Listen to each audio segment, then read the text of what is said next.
News Brief. The first round of talks about peace between Russian and Ukrainian officials ended on Monday near the Belarus-Ukraine border. Ukrainian President Volodymyr Zelensky said they met to find common ground for the fastest ceasefire.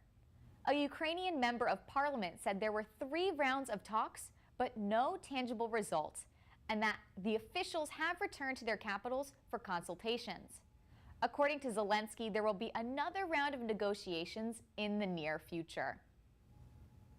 Thousands of protesters marched to the White House on Sunday, demanding the U.S. take more action to help the Ukraine. Many protesters who were worried about their family and friends that are still in the Ukraine were petitioning the U.S. to close the sky, provide humanitarian and military aid, and for a total Russian blockade.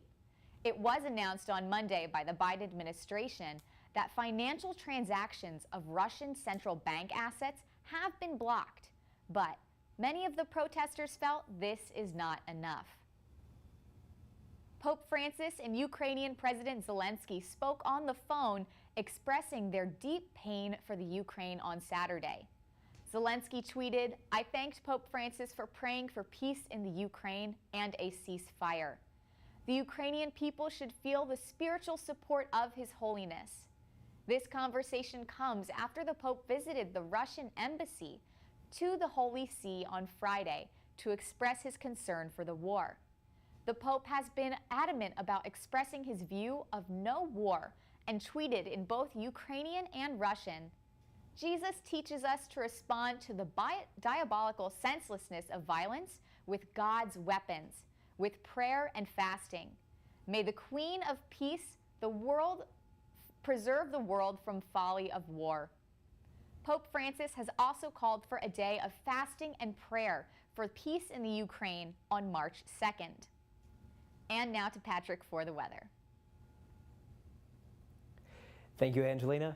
So today we've got a high of 6 degrees. It's great to have that return to the warm weather. And then tonight you can look for a little cooler, lows around the 30s, and look forward to a beautiful sunset this evening in the Ohio Valley. Back to you, Angelina. Thank you, Patrick. You always impress me.